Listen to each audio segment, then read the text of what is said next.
Très jeune, tu t'es intéressée à la spiritualité, tu as découvert l'anthroposophie à l'âge de 20 ans. On dit que tu es incollable sur la grande partie de l'œuvre traduite en français de Rudolf Steiner, que tu connais presque par cœur. Tu as travaillé dans des fermes en biodynamie pendant 7 ans. À 28 ans, tu es inscrit au séminaire pédagogique de Château pour devenir professeur Waldorf. Tu as rejoint l'équipe fondatrice de l'école Rudolf Steiner de Neuchâtel, où tu as été professeur. Tu as enseigné en Suisse jusqu'en 2003. En 1999, tu as fondé l'UNIT, qui est un organisme pour organiser des conférences, des cours et publier des brochures, qui est devenu en 2005 les éditions Triskel, qui publient en français et en allemand, principalement des ouvrages de pédagogie et d'anthroposophie. Enfin, tu es l'auteur de plusieurs essais. Tu aimes explorer les liens entre la révélation christique, la pensée contemporaine et les défis de l'humanité face à la montée du numérique et des phénomènes occultes. Tes recherches mettent en lumière des perspectives sur le Christ éthérique, l'évolution spirituelle de l'homme et les défis liés à l'ère technologique. Alors, cher Maurice, première question. Dans la vision de Steiner, qui est le Christ? Quelle est la signification du corps et du sang du Christ? Le Christ est un être tout à fait particulier pour les hommes, pour l'humanité, mais aussi pour les dieux. Donc le fait qu'il s'est incarné à un certain moment, ça fait que l'histoire humaine, il y a avant le Christ et après le Christ. Au niveau des datations, c'est comme ça. Et pour Steiner, c'est aussi vraiment comme ça. C'est le fait que vraiment, cette entité a fait basculer vraiment l'histoire humaine, ce que n'aurait pas pu faire un homme, même un grand initié. Un grand initié n'aurait pas pu changer fondamentalement le cours de... Il aurait pu avoir des disciples, mais changer fondamentalement le cours de l'évolution humaine, il fallait un être de la nature du Christ, donc un être divin extrêmement élevé, qui a pu s'incarner dans un corps physique et dans une âme, donc Jésus. Donc on a perdu cette notion de différence entre le Christ et Jésus. Si on va à l'Église catholique ou même protestante, il n'y a plus du tout de compréhension de la nature humaine et de la nature divine, alors que dans les premiers siècles, ce sujet était très développé. Le Christ, c'est l'homme divinisé. Le Christ, c'est un être divin qui s'incarne, si on peut, c'est une notion anthroposophique, le fait de s'incarner, dans un être humain qui avait 30 ans, donc qui avait déjà atteint sa maturité et qui était tout à fait particulier. Donc ça pouvait pas être n'importe quel être humain qui pouvait recevoir une entité divine. Et donc il faut vraiment l'imaginer comme le milieu vraiment de l'évolution terrestre. Donc une évolution d'abord plutôt descendante, d'incarnation de toute l'humanité, et ensuite une évolution ascendante. Ouais. Pourquoi cette entité divine avait-elle besoin de prendre la forme d'un humain pour changer, comme tu dis, le cours de l'évolution? Et pourquoi fallait-il changer le cours de l'évolution? Parce que le fait qu'il y a d'autres entités spirituelles qui sont intervenues sur le chemin de l'humanité, et donc Steiner parle de l'entité de Lucifer, et le fait que l'entité luciférienne a intégré l'âme humaine, donc il ne faut pas le voir d'une manière vraiment extérieure, mais plutôt complètement dans l'intériorité de l'homme, ça a fait que ça a eu des conséquences sur le corps physique. Et donc, le corps physique de l'humanité, on pourrait dire, ne pouvait plus permettre vraiment l'évolution de cette humanité. Donc cette conscience vraiment, cette soi-conscience, conscience du moi, on dit en anthroposophie, parce que le corps physique était trop... Dense. Oui, dense aussi, et aussi dénaturé d'une certaine manière. Et donc, Schaer dit qu'après, si le Christ n'était pas venu, il y aurait eu vraiment une décadence de l'humanité très forte. Ça, c'est intéressant. Ouais. À quoi aurait ressemblé l'humain aujourd'hui, d'après toi, si le Christ n'était pas venu? D'après Steiner, parce que moi, je lis Steiner, il dit que en fait, l'étincelle divine que chaque être humain a n'aurait plus pu vraiment s'incarner dans le corps physique. C'est-à-dire qu'il y aurait une dissociation vraiment de la nature divine en nous et la partie plutôt physique qui se serait toujours plus animalisée. Et donc, ça, c'est ce qu'il raconte. Et donc, il parle qu'à l'époque du Christ, déjà, il y avait énormément de maladies. Dans les évangiles, il y a beaucoup de récits de guérison. Et donc, forcément, à l'arrière-plan de l'histoire, on ne se pose pas autant de questions. Mais si on était très précis au niveau de ce moment vraiment de la venue du Christ, donc cette expansion vraiment de maladie, de décadence, d'éléments démoniaques qui habitaient les âmes, etc. Et c'était à ce moment-là, et cela se serait amplifié. Tandis qu'après, il y a une forme, il y a un peu les deux mouvements.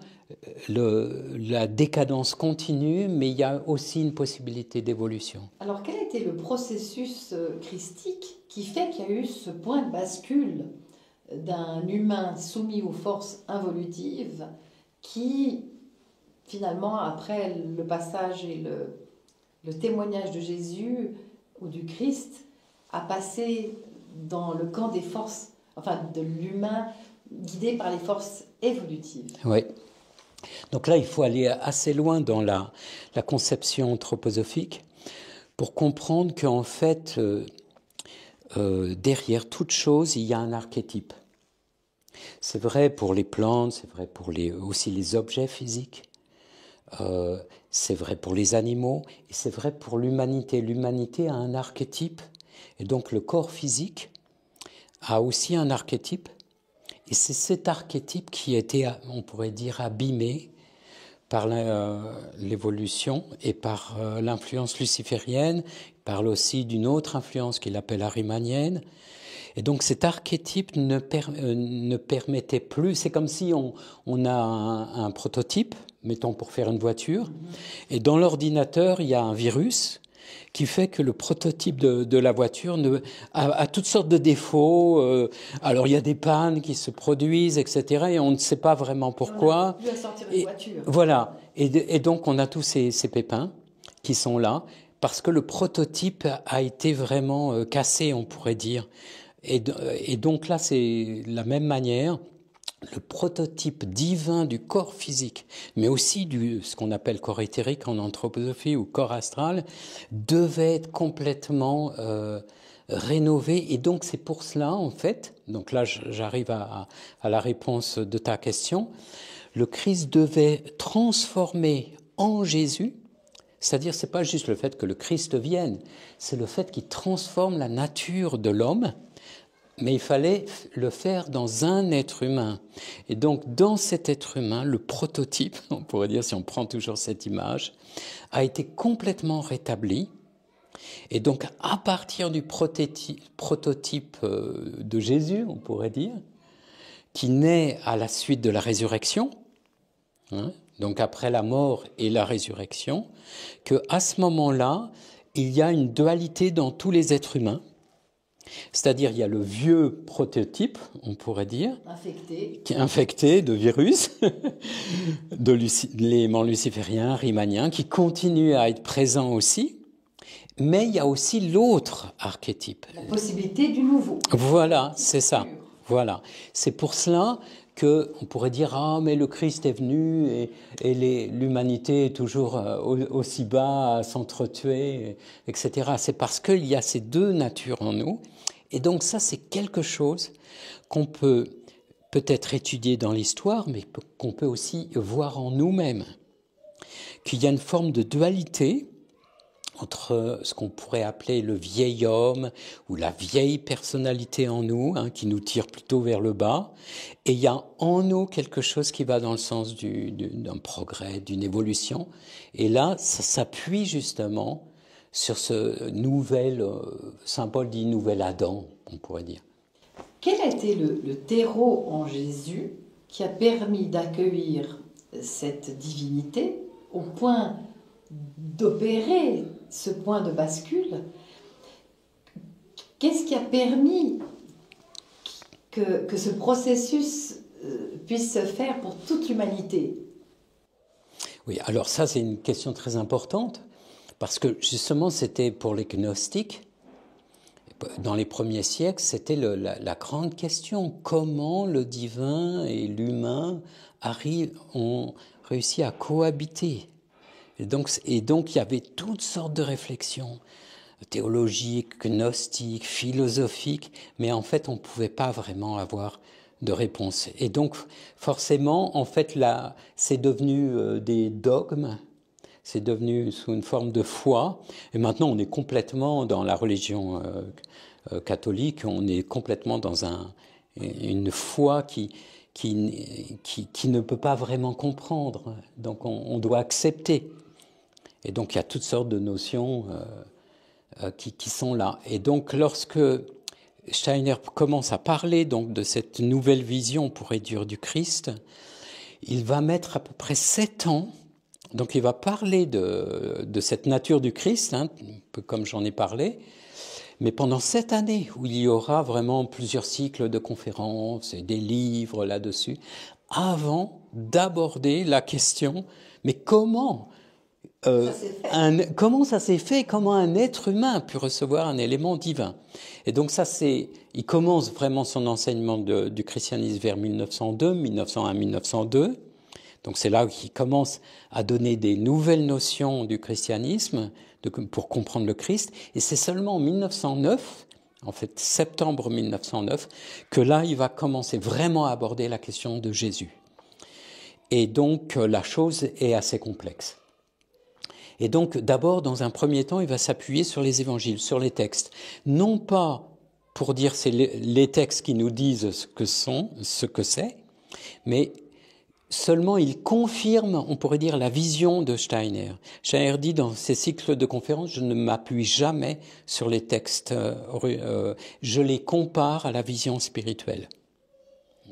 Et donc là, à partir de la vision spirituelle, il va s'apercevoir qu'il y a un être humain tout à fait particulier qui est né donc au début de notre ère, qui, contrairement à l'ensemble de l'être humain, ne s'était jamais incarné. Et donc ça, le christianisme officiel n'a pas cette notion que les êtres humains doivent se réincarner. Donc ils ne peuvent pas avoir une notion juste de Jésus non plus. Parce que la nature de Jésus est tout à fait particulière, justement, parce que toute l'humanité se réincarne. Donc ça va tout à fait dans le sens du bouddhisme, le fait que l'âme humaine se réincarne, et qu'elle a un karma, qu'il y a un dharma, il y a tout cela qui est lourd. Et donc, cette notion de virginité de l'âme, donc née du Saint-Esprit, mais c'est un dogme complètement vide de contenu dans la religion catholique ou protestante, si on ne sait pas que ce Jésus de Nazareth que décrit l'évangile de Luc était un être qui en fait a refusé de s'incarner au moment de l'influence luciférienne, dans ce qu'on appelle la chute. Et donc, dans les vieilles notions traditionnelles, il y a l'arbre de la connaissance du bien et du mal, et il y a l'arbre de la vie. Donc, c'est ces notions qu'il y a ces deux arbres. Donc, Ève et ensuite Adam mangent de l'arbre de la connaissance du bien et du mal. Donc ils vont pouvoir avoir une forme de connaissance, d'intellectualité, mais ils ne doivent pas toucher à l'arbre de vie, au fruit de l'arbre de vie. Et on pourrait dire cet être a gardé, on pourrait dire, les forces de vie de avant la chute originelle, donc du paradis, ce qu'on appelle du paradis. C'est pour ça qu'on prend un sapin pour fêter Noël, le fait que dans le sapin, les feuilles ne tombent pas, et donc il y a cette idée qu'il y a l'élément de la vie, pas les feuilles et les fleurs, et puis ensuite, on pourrait dire avec l'hiver, tout tombe, tout meurt. C'est cette idée que le sapin montre cet élément. Et donc ça, c'est cet enfant, il amène des forces qu'on n'avait plus.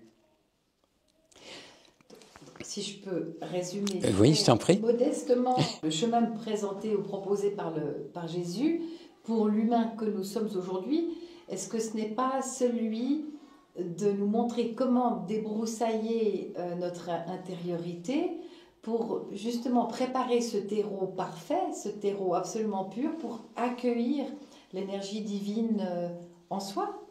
C'est-à-dire qu'au moment du sommeil, donc il faut savoir qu'on n'est pas que, comment dire, l'être humain ne vit pas seulement dans sa conscience ordinaire de veille.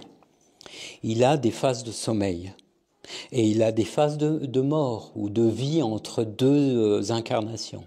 Et en fait, quand on parle du prototype qui a été redonné, on pourrait dire par la résurrection du Christ, la résurrection de Jésus par le Christ, on pourrait aussi dire cela comme ça, hein.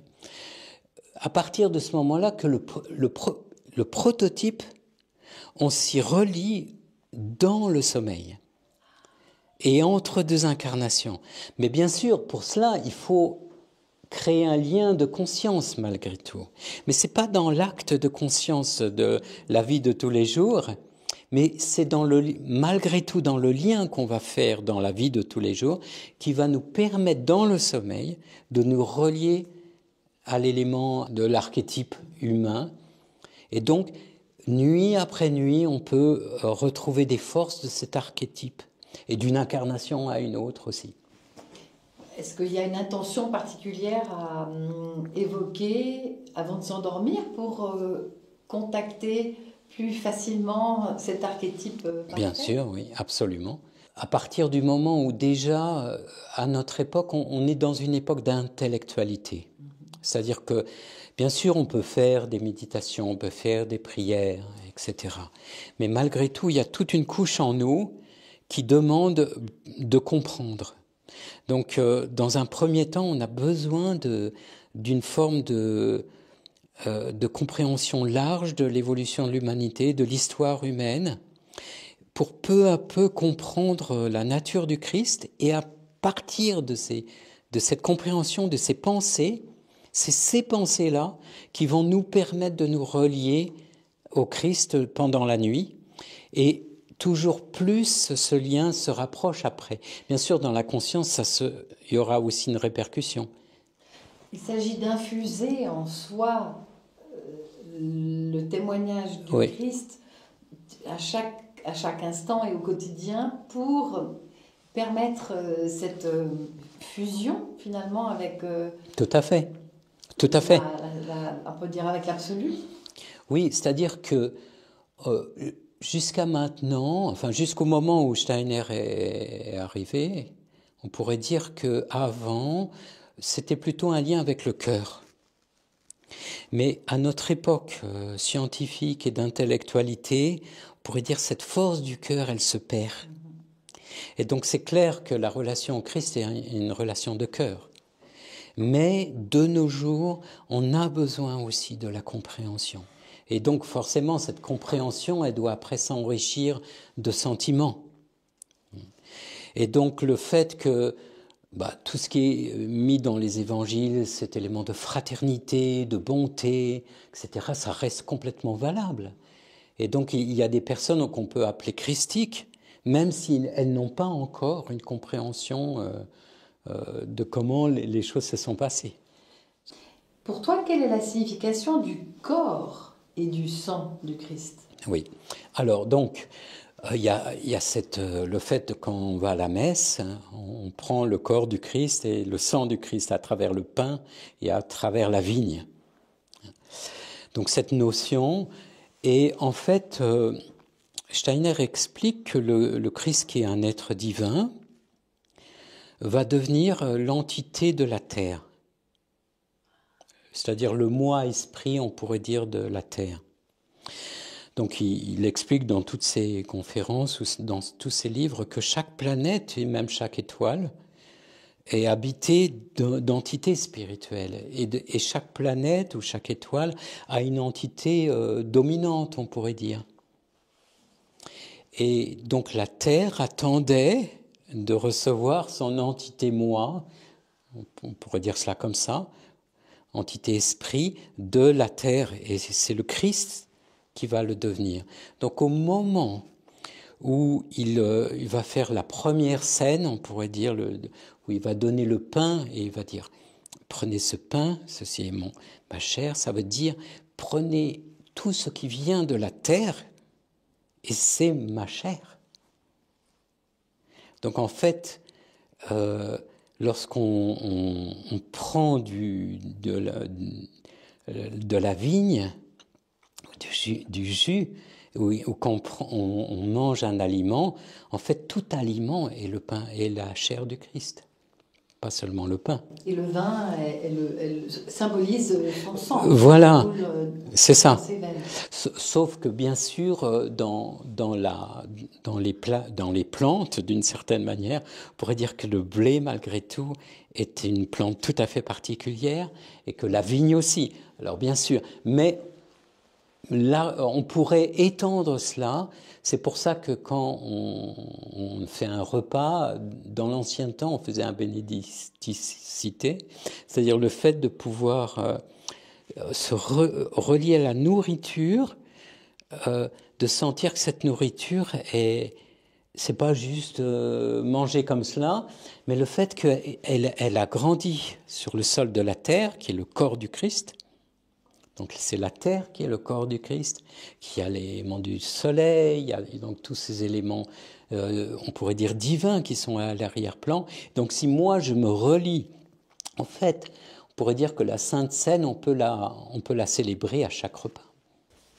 Pour Rudolf Steiner, Lucifer est venu, entre guillemets, squatter la planète, d'où la nécessité au Christ de s'incarner en la personne de Jésus pour libérer l'humanité de cette présence involutive. Mais pourquoi cette entité luciférienne a choisi la Terre pour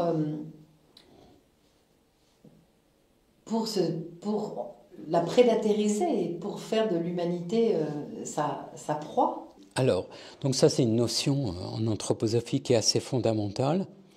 C'est la question de l'individualité et de la liberté. Donc, si on reprend l'image du prototype ou de l'archétype, eh bien, quand on fait des voitures selon un prototype qui est dans l'ordinateur, les voitures, normalement, sont toutes les mêmes. Ouais. Hein? Alors, pour l'être humain, c'est pareil. Il n'y aurait pas eu vraiment de différenciation entre les êtres humains. Et donc, il fallait qu'il y ait une force en nous qui pénètre, qui nous sépare de ce prototype universel et qui nous différencie. Et donc on pourrait dire Lucifer, il va faire en sorte qu'il va y avoir non pas une race humaine, mais des races, qu'il va y avoir des ethnies, des peuples qui s'entretuent, et jusque dans les familles. C'est-à-dire le fait que l'esprit luciférien, c'est l'esprit qui individualise, qui personnalise, qui fait moi avant tout. L'Amérique first, l'Amérique en premier. Mais tous les pays peuvent dire ça. Tous les êtres humains peuvent dire nous en premier. Et donc ça c'est plutôt positif, cet attribut de la diversification et de la diversité. C'est-à-dire, c'est à double tranchant. On s'aperçoit qu'il y a tout un côté, ah bah oui, c'est bien quand même, l'élément de l'individualité, de pas être tous le même modèle, pareil, mais on sent bien aussi que ça peut aller très vite dans la confrontation de tous contre tous. Chacun pour soi, parce que c'est finalement soi qui compte à ce moment-là. Et ça, c'est l'entité luciférienne. C'est le fait que le soi devient la chose avant tout. Si on regarde par exemple dans l'histoire, si on prend l'être humain, il était beaucoup plus lié à l'élément de la tribu. Donc un Athénien par exemple se sentait athénien et donc il pouvait défendre ça. Mais encore maintenant, il y a encore le fait qu'on appartient à un groupe et qu'on veut défendre le groupe s'il est attaqué. Mais il y a tout ce mouvement aussi qui fait que l'individu ne se sent plus en rapport avec ça. Il se sent en rapport avec soi, mais pas le groupe. Et donc ça, c'est le processus luciférien qui sépare toujours plus jusqu'à l'entité la plus séparée, l'individualité moi. Mais ce qui est aujourd'hui présenté comme le mondialisme ou le globalisme, donc, c'est-à-dire finalement que tous les humains sont les mêmes et qu'il n'y a aucune différence déjà, même entre les sexes, ce qu'on essaie de nous faire avaler aujourd'hui.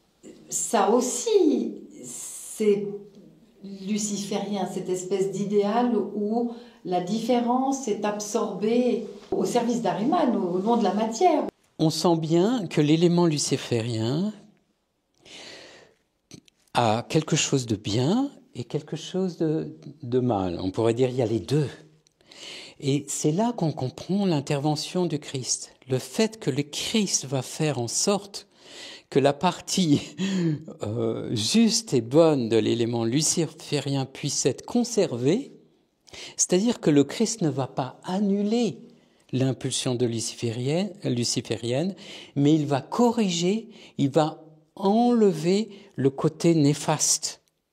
Donc il va enlever ce côté d'égoïsme malsain, tout en gardant le fruit de l'individualité. Il va nous donner, si j'ai bien compris, le bon dosage entre Lucifer et Ahriman. Voilà, la juste mesure entre l'élément luciférien peut être autant positif que négatif. Et donc la question, c'est qu'il faut que j'ai en moi quelque chose qui puisse équilibrer cela. Et c'est là qu'intervient une autre notion, donc le terme de ahrimanien ou ahriman, le fait que Steiner a amené, le fait que finalement le mal en nous est double. Il a deux aspects. Il a un aspect intérieur et un aspect extérieur. Donc l'élément luciférien, c'est, on pourrait dire, l'élément intérieur. L'élément ahrimanien, c'est l'élément extérieur. Et c'est dans cette mesure de compréhension du mal qu'on peut vraiment comprendre le Christ. Sinon, on ne peut pas le comprendre. Si on n'a que Lucifer et le Christ, on ne voit pas comment vraiment la chose se fait. Mais si on sait que l'être humain est pris entre deux feux, on pourrait dire, ou deux tentations, une tentation qui vient de l'extérieur, ou une tentation qui vient de l'intérieur. Donc c'est des choses qui ne sont pas abstraites, c'est des choses qu'on peut complètement reconnaître dans notre vie, et qu'il y a en nous aussi une force qui est capable d'équilibrer les choses. Est-ce que, selon Steiner, l'humanité a pour finalité de vivre collectivement ce Christ incarné? En fait, le Christ est à la fois un être qu'on peut rencontrer intérieurement et à la fois c'est un être qui est dans l'élément social. Il dit, quand vous êtes 2 ou 3 en mon nom, donc dans les valeurs christiques, je suis parmi vous. Mais en même temps, c'est un être qu'on peut percevoir en nous. Donc il a cette double fonction. Voilà. Et donc pour tout être humain, on peut reconnaître le Christ en nous-mêmes comme dans le monde. Quelle est la finalité de l'humanité, une fois que chaque être humain se sera reconnu dans son Christ intérieur? collectivement, qu'est-ce que ça va générer comme réalité? Alors, on pourrait dire que si on considère les dieux sont dans un constant, dans un élément de création constante. Il n'y a pas quelque chose qui s'arrête et ça y est, c'est bon, le monde est fait, tout est bien. En fait, c'est toujours dans un devenir d'une certaine manière. Et donc le fait qu'un être qui avait cette autonomie, comme on a, nous, en tant qu'être humain, ça, il n'y avait pas de hiérarchie spirituelle de cette nature. Donc une hiérarchie spirituelle, bon, c'est un terme un peu anthroposophique, mais qui est pris de l'histoire passée, le fait que l'être humain est un être qui peut être autant un être bon qu'un être démoniaque. Donc ça, c'est quelque chose d'aujourd'hui, mais aussi avant. Mais ça s'amplifie. Mais lorsqu'il sera purifié, qu'il sera devenu christique, il n'y aura plus de mal en lui, ou bien? Oui, mais ça prendra tellement de temps. Comment dire, si on prend simplement l'histoire de la Terre, à la fin de la Terre, il y aura bien sûr une partie de l'humanité qui aura trouvé complètement l'élément divin en elle-même. En soi, on aura trouvé le divin, mais une grande partie de l'humanité n'aura pas fait ce chemin. Donc cette partie qui aura trouvé cette divinité en elle, elle va redevenir éthérique ou elle va rester incarnée sur la Terre? La Terre ne pourra pas continuer son évolution, elle périra. Mais en fait, l'entité Terre, donc ça c'est une notion un peu particulière, Steiner dit la Terre se réincarnera. C'est pas seulement l'être humain qui se réincarne, c'est aussi la Terre. C'est-à-dire que toutes les entités spirituelles qui sont liées à la Terre, les entités élémentaires, enfin c'est assez complexe, la Terre sera comme une scorie brûlée, on pourrait dire. Donc ils se retireront et il y aura une nouvelle création. Dans l'Apocalypse, c'est la nouvelle Jérusalem.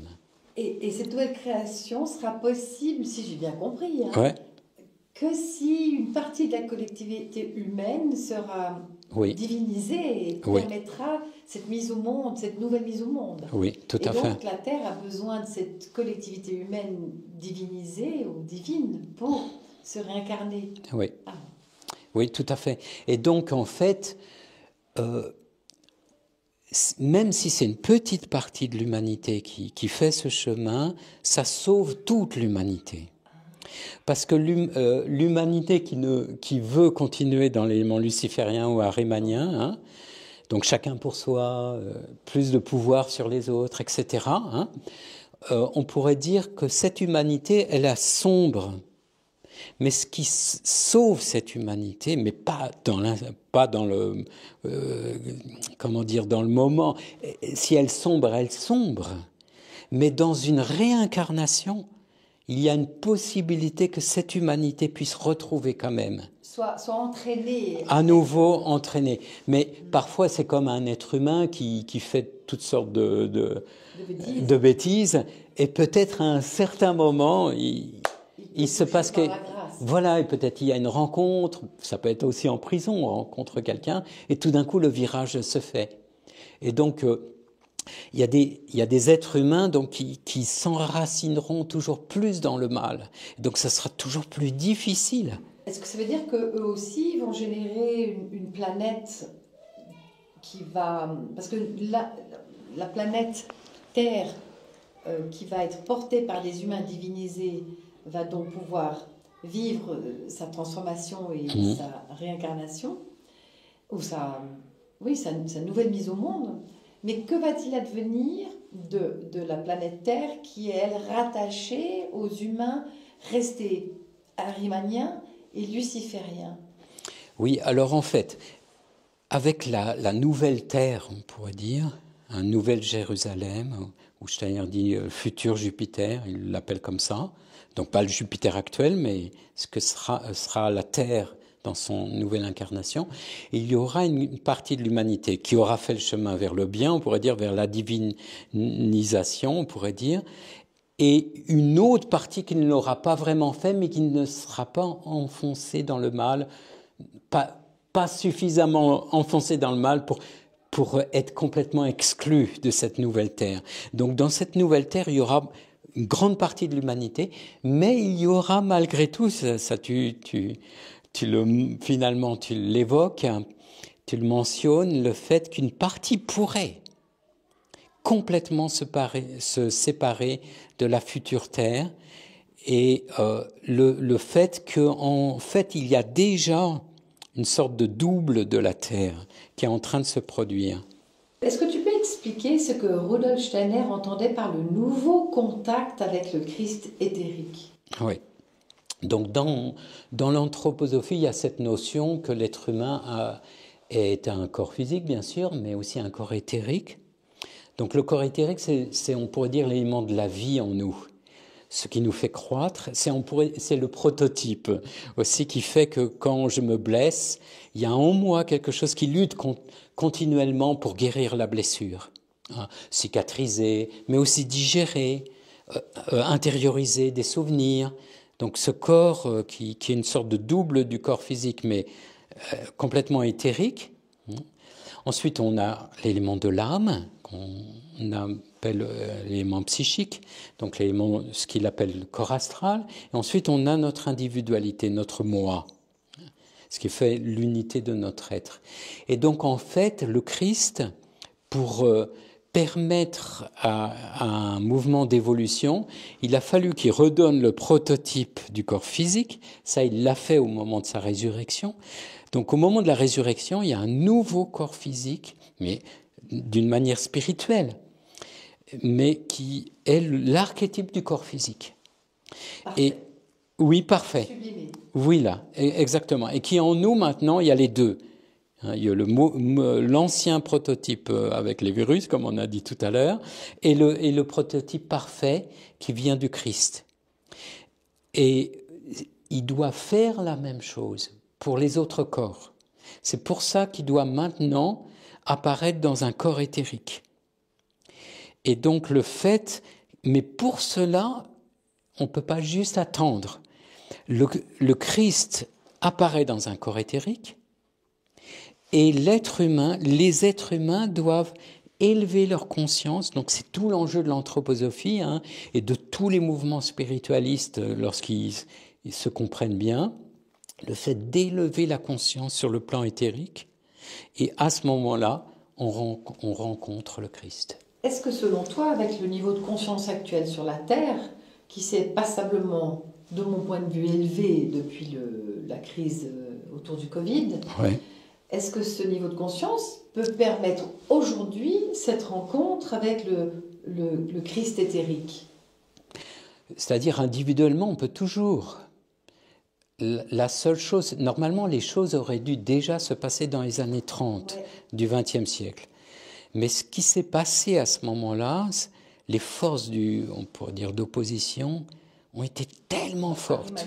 Arrimanienne, ça a ouais. généré la Deuxième Guerre mondiale. Voilà, c'est ça. Que ça a court-circuité voilà, cette rencontre éthérique, cette rencontre avec le Christ éthérique pour partir dans la guerre. Voilà, parce que l'élément de la peur, et aussi bien sûr de la haine, empêche la vision du Christ.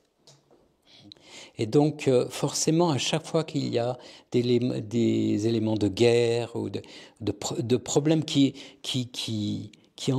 envahissent cet élément de peur et d'angoisse, à ce moment-là, c'est comme un écran devant le monde éthérique.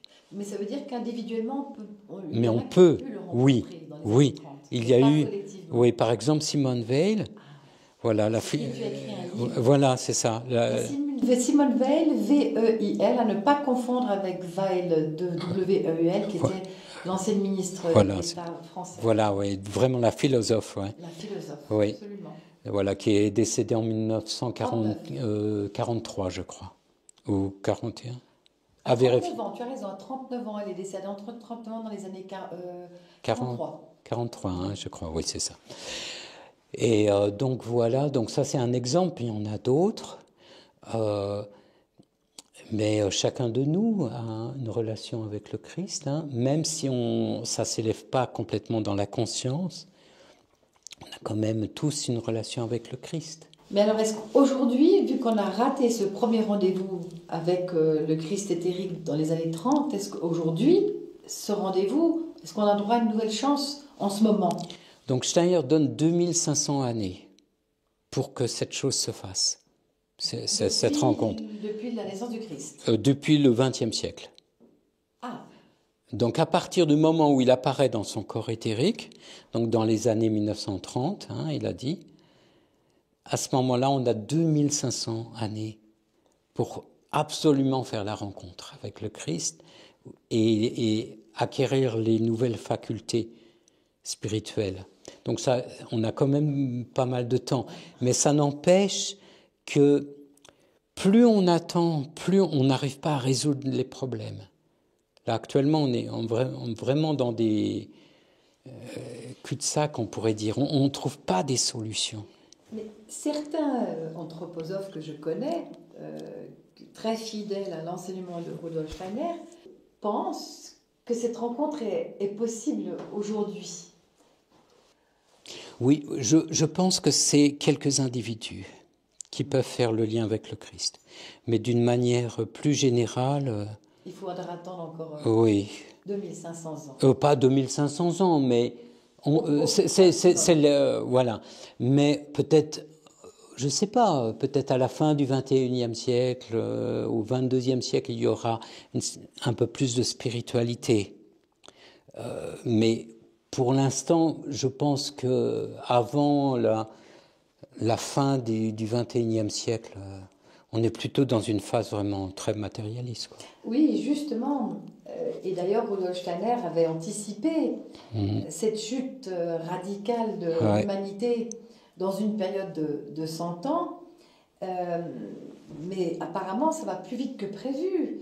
Et est-ce que les événements actuels, la confusion des genres, les guerres, les faux narratifs, les mensonges et la perte de repères de la société occidentale n'ont pas favorisé cette accélération, alors ça c'est peut-être un autre sujet, mais de l'incarnation arimanienne ou antéchristique finalement, au lieu de permettre cette rencontre avec le Christ éthérique. Est-ce que là on n'est pas de nouveau dans un rendez-vous manqué avec ce Christ éthérique, justement où on a été entre guillemets coiffé au poteau par l'incarnation annoncée aussi par Rudolf Steiner de l'antéchrist?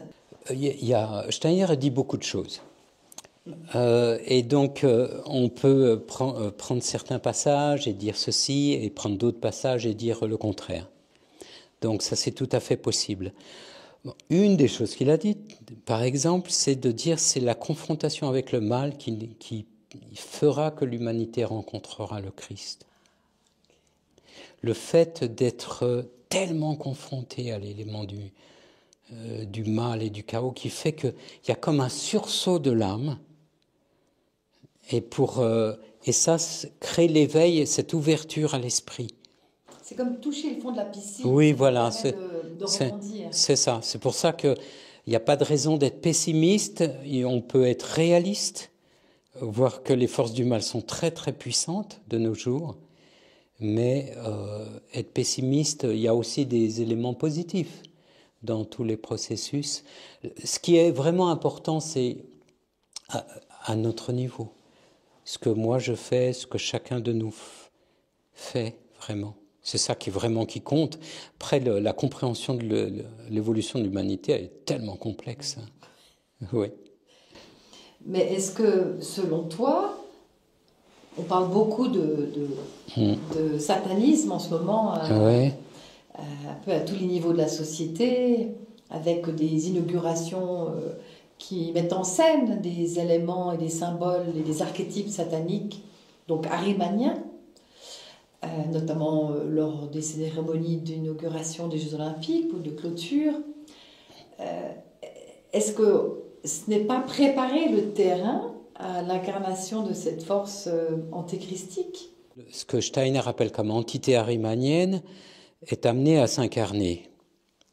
Et donc forcément, cette entité prépare sa venue pour qu'elle soit, d'après lui, une réussite.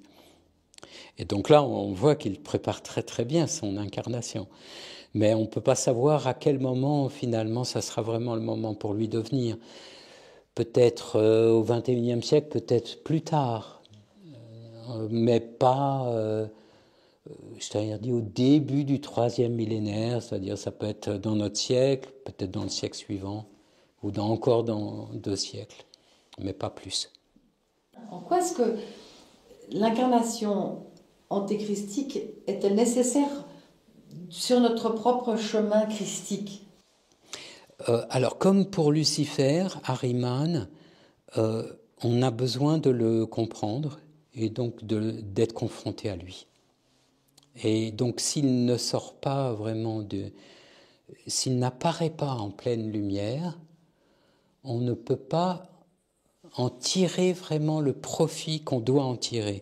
Donc en fait, l'humanité doit apprendre quelque chose. Comme elle a appris de Lucifer, et donc ça va continuer encore, elle doit apprendre aussi d'Ahriman, et à partir de là, voir les limites de l'élément matérialiste, on pourrait dire, ahrimanien, de voir à quoi ça mène finalement, l'élément ahrimanien. Et donc, cette prise de conscience fait qu'il y aura une conscience beaucoup plus grande de ce que nous sommes en tant qu'esprit, on pourrait dire. Et donc, ça sera un grand saut dans l'évolution, mais pour cela, il ne faut pas succomber, on pourrait dire, à la fascination de cette entité. C'est un mal pour un bien, quelque part. Oui, voilà.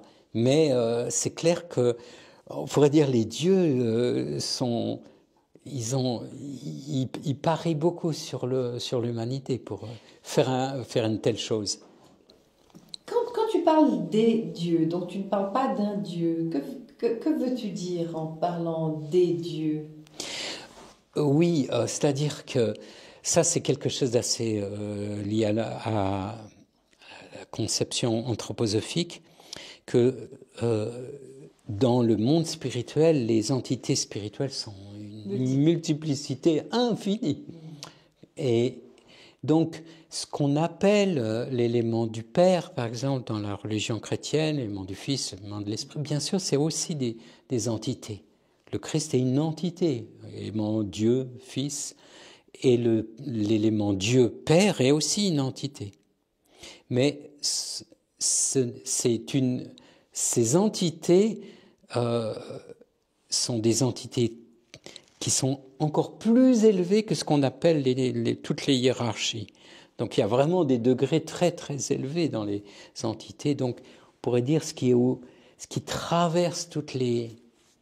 Alors bien sûr, dans le monde spirituel, l'élément de l'unité, les entités ne sont pas séparées et elles sont unies les unes aux autres. Mais malgré tout, le but de l'évolution, c'est que chaque entité puisse trouver son individualité, pas se fondre dans le grand tout. Et ça, c'est une notion. Dieu, c'est le magma commun, et les dieux, c'est les scories, c'est les êtres divins. Voilà. Mais nous, quand on va dans le monde spirituel, bien sûr, il y a tout cet élément divin, mais on doit absolument, pour pas perdre la conscience, pouvoir distinguer les entités spirituelles. Et ça, c'est une chose qu'on doit absolument faire. Sur Terre, on doit pouvoir concevoir la nature des entités spirituelles différentes. Alors justement, comment appliquer ce chemin d'initiation moderne, selon Rudolf Steiner, à notre vie quotidienne aujourd'hui? Oui, alors, donc il y a plusieurs niveaux, on pourrait dire. Dans un premier temps, c'est clair qu'il faut prendre un peu de temps pour étudier, tout simplement. Il y a toutes sortes de livres de Steiner, ou de d'autres auteurs, bien sûr, et de mourir sans se préparer à ce grand voyage qui est la vie après la mort, c'est une inconscience, une insouciance incroyable. Et donc, on sauve notre âme. Bien sûr, notre âme ne sera pas perdue, mais elle peut être perdue, sa conscience peut être complètement perdue si elle n'a pas travaillé les notions spirituelles. Et ça, c'est la mission de l'anthroposophie à notre époque. C'est d'amener cette compréhension claire Donc, par exemple, si on prend le livre Théosophie de Steiner, on aura déjà des notions de base. Après, on prend la science de l'occulte. Après, on peut prendre des cycles de conférences. Et peu à peu, on étend peu à peu notre compréhension du monde. Et ça, c'est ça qui va sauver notre conscience après la mort. Au lieu d'être complètement fondu dans l'élément divin, on pourra garder une soi-conscience. Et ça, c'est pour ça que l'anthroposophie est arrivée à notre époque. C'est pas juste par hasard comme ça.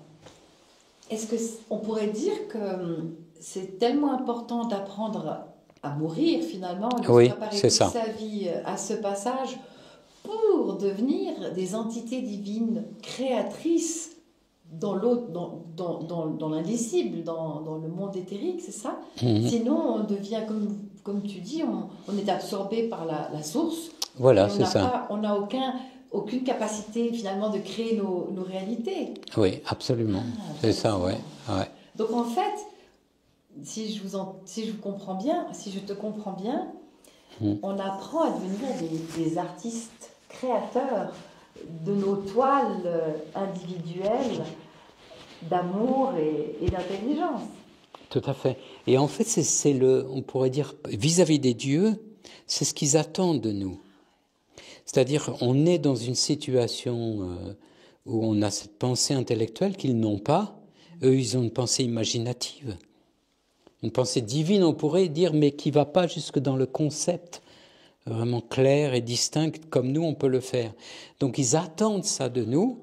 Alors ça, c'est une chose que les dieux attendent, que le monde spirituel attend de nous. Mais pour que je sauve mon individualité, j'ai besoin de faire ça.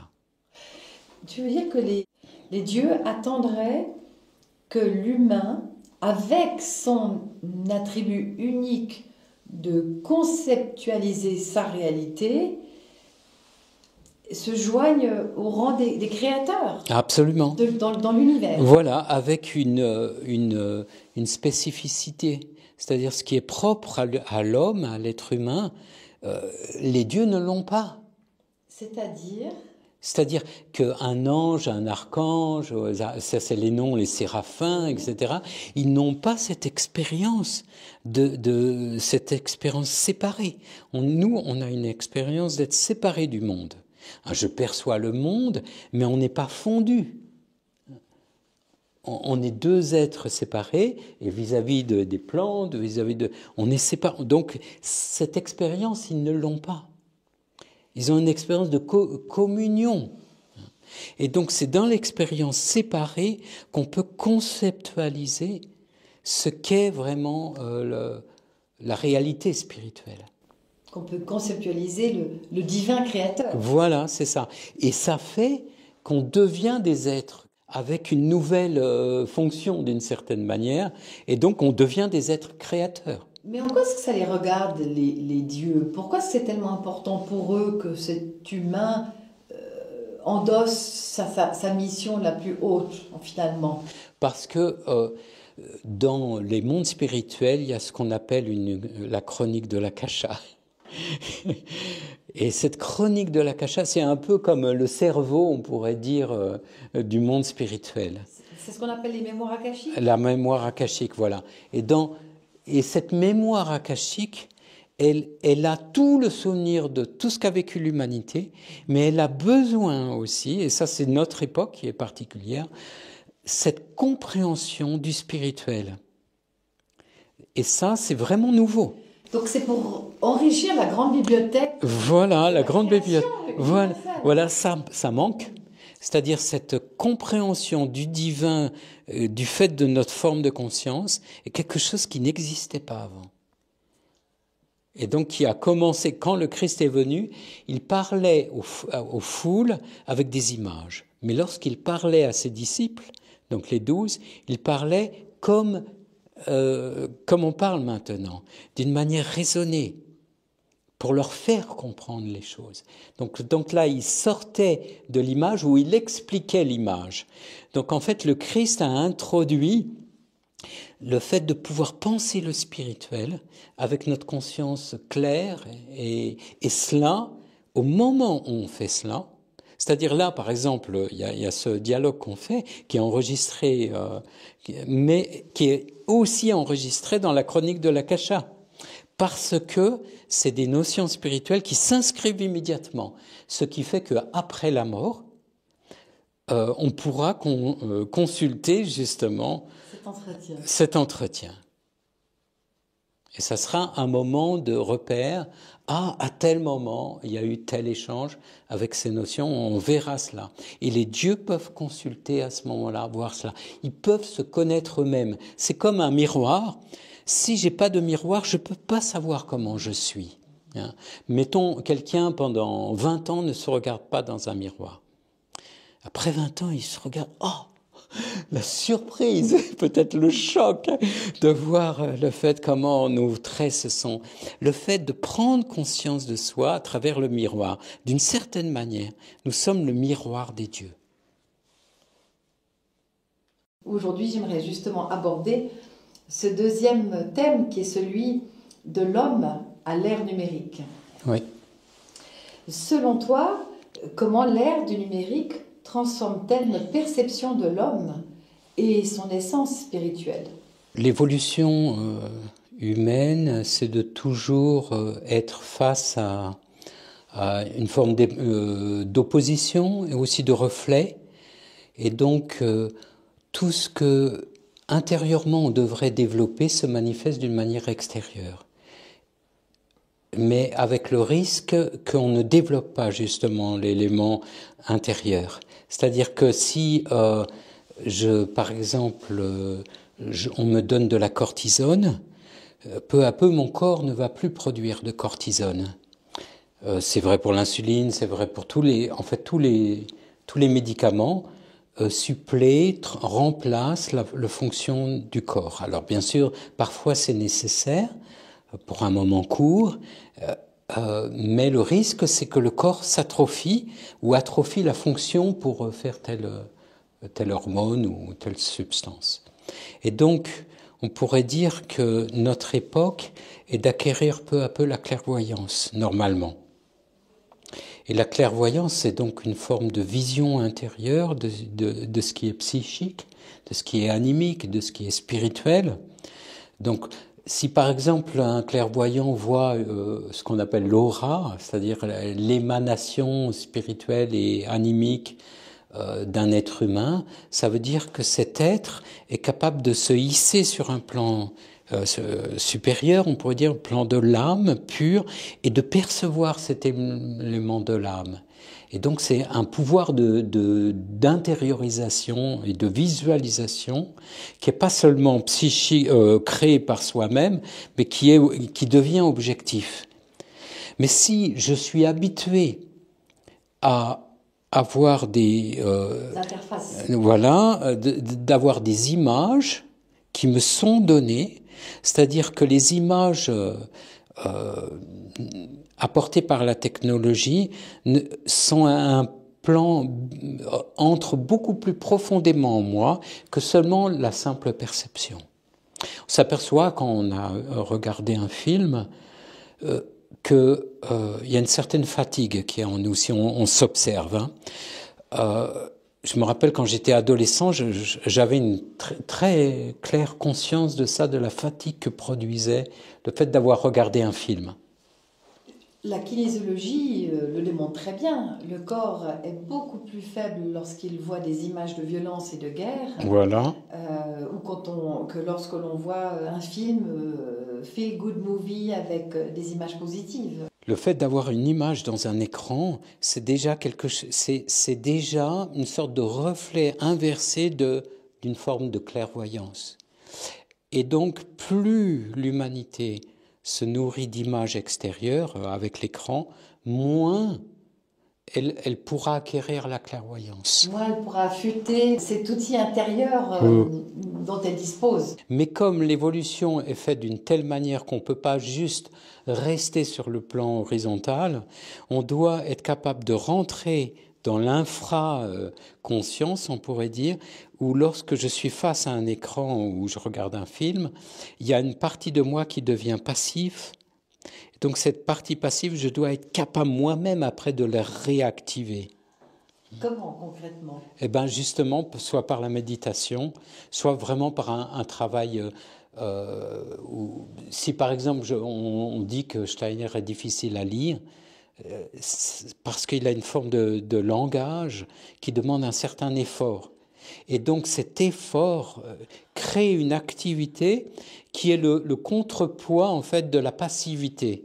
Sommes-nous en train de perdre une dimension essentielle de l'humanité avec la montée de l'intelligence artificielle et des technologies connectées? Bon, Steiner, c'était son point de vue, mais je crois qu'on peut complètement être d'accord avec lui. Toute invention moderne ou technologique ne doit pas être repoussée, elle doit juste être équilibrée. Donc il n'y a rien de la vie technologique qu'on doit repousser, mais il faut juste être conscient qu'on doit faire équilibrer cela par une suractivité. Et à ce moment-là, je reste libre. Je ne suis pas pris par cette technologie. Je suis capable d'arrêter mon téléphone, d'arrêter mon ordinateur. Je regarde un film, je suis capable d'éteindre. Je ne suis pas scotché, comme on dit, à l'image. Et donc, forcément, c'est des choses qu'on doit apprendre. C'est quelque chose de nouveau. Il y a 20 ans, ou 25 ans, 30 ans, on n'avait pas de téléphone portable. Et donc, c'est quelque chose de complètement nouveau. Donc, on doit acquérir la faculté de dire non. J'utilise, mais je suis capable de dire non à n'importe quel moment.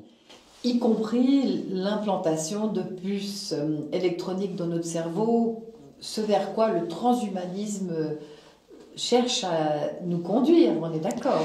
Oui, alors peut-être que ça, personnellement, moi j'essaierais d'éviter.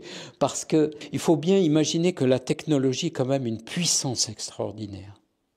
Donc, on peut bien sûr équilibrer cette technologie, mais il y a quand même des limites.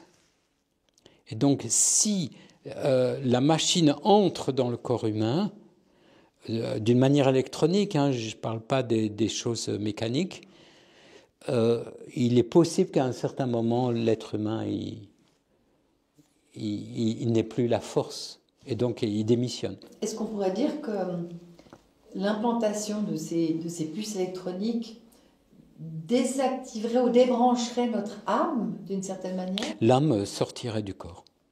Ah oui, ça c'est le grand risque. Ouais. Et donc, dans notre incarnation, si on a fait un travail spirituel suffisamment poussé, dans notre prochaine incarnation, on aura des forces qu'on n'a pas encore maintenant. Donc, actuellement, on n'a pas encore des forces pour s'opposer à cette technologie. Donc, on peut un peu l'équilibrer, mais il faut quand même se dire, mes forces sont limitées.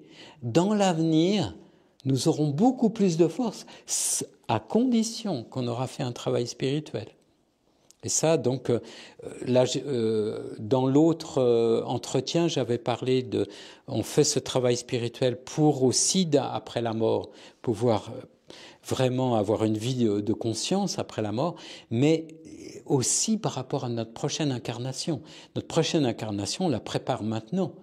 Et donc, si je veux avoir des forces pour pouvoir m'opposer à des systèmes politiques, des systèmes de manipulation, etc. Voilà, je dois... C'est vraiment une question de survie de soi, de son individualité. À un certain moment, l'être humain doit se dire, mais je dois sauver mon âme. Je dois sauver mon âme en faisant un travail spirituel. Je dois savoir que dans l'avenir, l'humanité sera confrontée mais à des forces terribles. Et donc, je dois me préparer pour cela. On n'a pas trop le... Disons, oui, si on ne veut pas choisir, on sera dans la manipulation de la grosse masse de l'humanité qui est manipulée, quoi. La course à la technologie du monde est-elle, selon toi, un projet de déshumanisation globale? Oh oui, absolument. Mais, c'est-à-dire,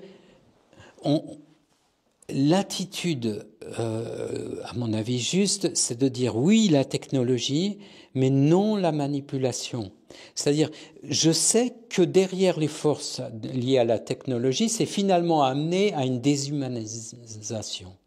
On ne doit pas se leurrer. Tous les systèmes politiques actuels mènent à une déshumanisation. Ça, c'est sûr avec la technologie. Donc, on ne dit pas non à la technologie, mais on sait que cette technologie mènera à manipuler la grande masse de l'humanité. Donc la question, c'est combien il y a d'êtres humains qui se prendront en main pour contrebalancer ça. Qui sont ces forces derrière la manipulation et pourquoi? Dans quel but? En fait, on pourrait dire... donc il y a cette notion de dualité luciférienne arimanienne dans l'anthroposophie, hein. Donc des entités psychiques et spirituelles qui ont leur propre dessein, qui n'est pas du tout de créer une humanité libre, et donc, mais plutôt d'utiliser, on pourrait dire l'être humain est un chef-d'œuvre des dieux. Il n'y a rien de plus élevé que cette création de l'être humain. Ce que les dieux ont fait, c'est le plus haut, d'une certaine manière. Mais la question, c'est est-ce qu'une individualité va utiliser cette création, ou alors c'est les entités lucifériennes et arimaniennes qui utilisent à leur propre profit la nature humaine, et l'être humain en tant que âme et moi est complètement perdu, quoi. Donc eux, ils ont leur propre but. Et donc, il faut savoir, est-ce que je les laisse faire ? Ou alors, je suis moi-même une entité spirituelle qui ne veut pas se laisser faire. Est-ce que tu voudrais bien résumer brièvement le but ou la finalité ou le rêve de Lucifer et le rêve d'Ariman? Et en quoi est-ce que l'humain est l'enjeu de leurs rêves respectifs? Donc il y a une sorte d'opposition. Les êtres lucifériens ne veulent plus que l'être humain se réincarne. Donc eux, ils veulent produire, donc ils ont déjà produit des mondes spirituels, ils veulent emmener l'âme dans les mondes spirituels et se nourrir de cette âme humaine. Divertir leur propre univers, en fait. Oui, remplir leur... Puisqu'on pourrait dire les êtres lucifériens ont été bannis des dieux, et donc ils veulent prendre l'humanité que les dieux ont mis pendant des temps infinis pour créer cette nature humaine. Ils veulent l'utiliser, et donc ça fait que leur monde spirituel se remplit de ces âmes humaines qui n'atteindront pas à ce moment-là l'individualité. Alors ça, c'est une des tentations, c'est de partir. Un peu comme en Suisse, le temple soleil, on voulait partir à Vénus, la Terre, et c'est horrible, c'est un monde vraiment... le fait de sortir de soi, quoi. Ça, c'est le grand but, l'élément luciférien. On veut plus de la Terre, cette Terre horrible. Et voilà, on veut des mondes divins, spirituels. Et chez Ariman, alors ? Chez Ariman, c'est le contraire. On veut faire que la Terre devienne complètement dure et arimanisée, mécanique, mais que l'âme soit complètement enchaînée. Et donc, c'est quelque chose de terrifiant, quoi. Donc, c'est une esclavagisation de l'humain. Oui, absolument. Au profit d'Ariman. Voilà, et donc ils le font déjà. Après la mort, il y a des âmes humaines qui sont enchaînées à la terre et elles produisent donc les guerres. Tous les conflits viennent justement des mondes spirituels, enfin du monde parallèle à la terre, qui fait que des âmes sont enchaînées par des entités. Elles n'arrivent pas à s'élever dans les mondes spirituels. Et donc, leur seule envie, c'est de détruire cette terre par la guerre, parce qu'elles ont, comment dire, elles ont créé dans leur âme quelque chose de tellement terrifiant. Et donc, il faut imaginer des âmes qui, du fait de l'incarnation, sont devenues démoniaques. L'arme d'Ariman pour attraper des âmes humaines, c'est la peur, je suppose. La peur. La culpabilité, en fait. Et le mensonge aussi. Voilà. Les sentiments les plus bas. Oui. Et quelles sont les armes de Lucifer pour attraper des âmes dans leur propre univers ? Les entités lucifériennes peuvent être très morales. Mais la chose, c'est qu'elles veulent fondre l'âme dans un grand tout. Voilà. C'est New Age. Oui, on pourrait dire ça, le fait, tout est beau, tout est bien, mais moi, j'ai pas d'individualité. Donc, la réincarnation n'a plus finalement de sens. Ah, mais c'est le globalisme et le mondialisme. Oui, on peut dire aussi ça. Et aussi, par exemple, les opinions publiques, c'est tout à fait luciférien, parce que tout le monde doit penser la même chose. Donc, on fait un clic, et hop, tout le monde pense la même chose. Donc ça, c'est tout à fait luciférien. La mission du journaliste, c'est de pouvoir donner les éléments pour que chacun se forme sa propre opinion, et pas former une opinion de groupe. Alors, peut-être une dernière question un peu sensible, mais pour moi ô combien importante, par rapport à cette captation de l'âme par Lucifer ou Ahriman, qui est une menace particulièrement évoquée par Rudolf Steiner, eh bien, il y a probablement aussi, et je voulais avoir ton avis à ce sujet, la possibilité de cette captation de notre âme par des moyens également sanitaires. Je m'explique. J'ai été très surprise que sur le site du Goetheneum, on pouvait lire il y a 4 ans, très ouvertement, très explicitement, un soutien à la vaccination anti-Covid.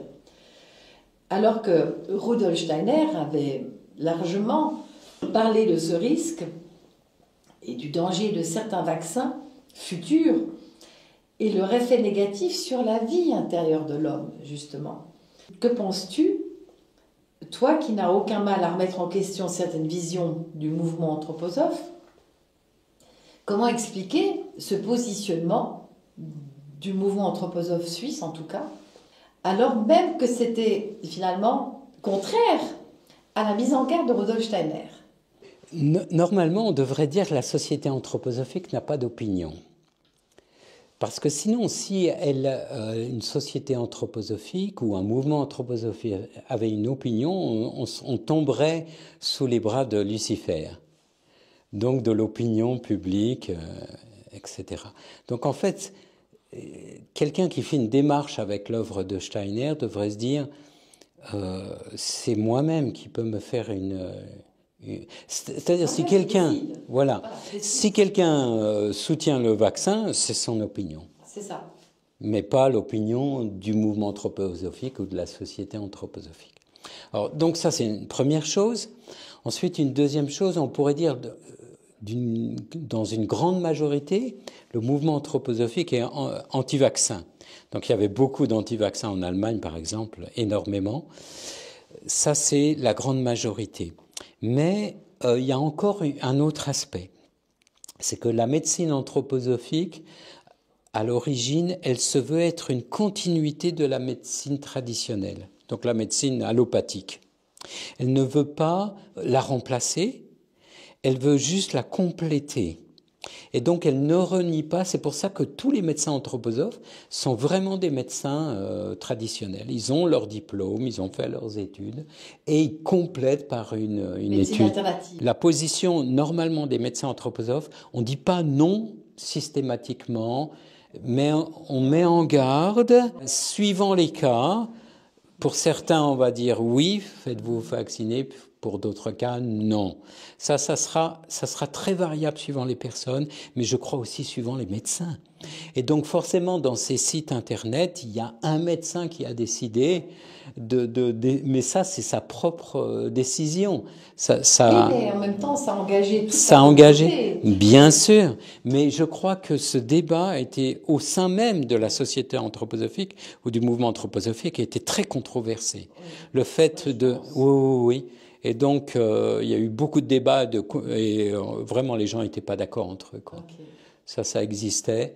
Ce qui me rassure, quelque part, qu'il y a eu des oppositions à ce... Oui, il y a eu... prise en otage, finalement, de toute la communauté par une personne ou un petit groupe de décideurs qui se sont arrogés le droit de prendre position au nom de tous. Oui, et il faut savoir qu'en Allemagne, à la suite du Covid, toutes les institutions anthroposophiques, les écoles Waldorf, toutes les institutions ont été tellement, après mis au banc, parce qu'on les appelait les Querdenker, c'est-à-dire ceux qui pensent en travers, qui pensent jamais comme les autres, ils pensent toujours autrement, donc parce qu'ils ont refusé le confinement, le vaccin. Ils ont été discriminés. C'est ceux qui ont le plus lutté contre ça d'une manière globale. Alors après, il y a la société anthroposophique elle-même. Il faut bien se rendre compte que la société anthroposophique, c'est 40 000 membres.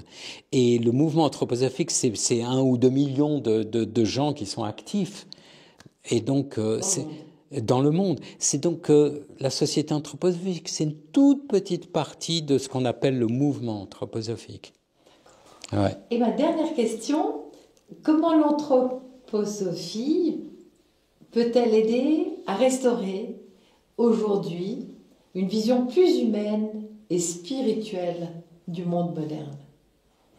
Alors, je dirais, vous savez, Rudolf Steiner, il y a eu 3 grandes phases vraiment dans le développement de l'anthroposophie. Il y a une phase plutôt au niveau de la connaissance. On dirait théorique, mais lui, il dirait pas théorique, parce que théorique, c'est un peu mort et desséché. Donc, c'est une pensée de compréhension vivante. Ensuite, il y a tout cet élément des conceptions vraiment sur le monde absolument incroyable. Rudolf Steiner, c'est un fond inépuisable. Donc, il y a à peu près 300 à 400 ouvrages qu'on peut lire. Donc, c'est beaucoup de retranscriptions de conférences. Hein. Plus de combien? 6 000 Oui, 6 000 conférences. Donc, ça fait à peu près 300 ouvrages. Hein, c'est énorme. Et donc, il y a cette partie-là qui est nécessaire. Ensuite, il y a toute la partie artistique. Donc, l'aspect artistique, parfois, il y a certaines personnes, moi, lire, tout ça, c'est trop difficile pour moi, ou c'est pas moi. Par contre, on peut être touché par l'élément artistique de l'anthroposophie, donc l'élément de l'eurythmie et dans tous les domaines de l'art. Hein. Donc ça, c'est un sujet en soi. Mais il y a aussi l'élément on pourrait dire de la méditation, de tous ces textes qu'il a donnés. Il en a donné des centaines, vraiment, c'est absolument incroyable. Donc pour la vie de tous les jours, on peut vraiment se nourrir de ces textes. Et puis ensuite, il y a la vie vraiment concrète. Quand moi j'ai découvert l'anthroposophie, j'avais 20 ans, et je cherchais une autre orientation professionnelle. Et donc en découvrant l'anthroposophie, j'ai trouvé en même temps le moyen de vraiment vivre autrement, de pas être quelqu'un qui était dans les bureaux à Paris. Donc on pourrait dire l'anthroposophie, c'est aussi un renouveau de la civilisation. Donc dans tous les domaines, en fait, on peut travailler autrement, on peut faire les choses autrement. Mais en quoi est-ce que cet enseignement peut aujourd'hui toucher les jeunes, peut leur faire comprendre qu'il y a dans cette richesse de l'enseignement de Rudolf Steiner de quoi pour eux aussi donner du sens à leur vie et les aider à se réaliser dans un monde en plein chaos et en pleine confusion. Quels sont les arguments de l'anthroposophie pour séduire les jeunes? On pourrait dire qu'il y a une forme d'unité, d'intégralité. C'est-à-dire que ce n'est pas seulement une conception du monde, c'est aussi une autre manière de vivre. Et donc, en fait, quand on adhère à l'anthroposophie, on ne va pas adhérer à une société, on peut adhérer à une société, bien sûr, mais c'est mon être complet, en fait, qui peut être, et qui sans changer ma vie, mais quand même intérieurement, c'est comme si j'ai une boussole. On sait que les jeunes sont des grands idéalistes. Ouais. Est-ce que justement l'anthroposophie peut offrir ou répondre à cet appel de la jeunesse de tendre vers la pureté? Oui, suivant les personnes, bien sûr, s'il y a des personnes qui aspirent à cela, c'est en fait chacun vit sa propre anthroposophie. On pourrait dire, l'anthroposophie, c'est pas seulement une sagesse de l'homme, c'est aussi une conscience de l'humanité. C'est la définition que Steiner préférait. L'anthroposophie, être conscient de son humanité. Donc on pourrait dire, chacun doit trouver son humanité, mais c'est un chemin finalement individuel. En interaction avec sa terre. Oui, voilà, c'est ça. Et donc le fait que on peut s'en ressentir reconnecté d'une certaine manière à l'univers, à l'humanité entière, au monde spirituel. Et on a une boussole. Et on sait qu'après, ça continue après la mort, parce que je sais que ce que j'aurai lu, je vais le vivre à ce moment-là.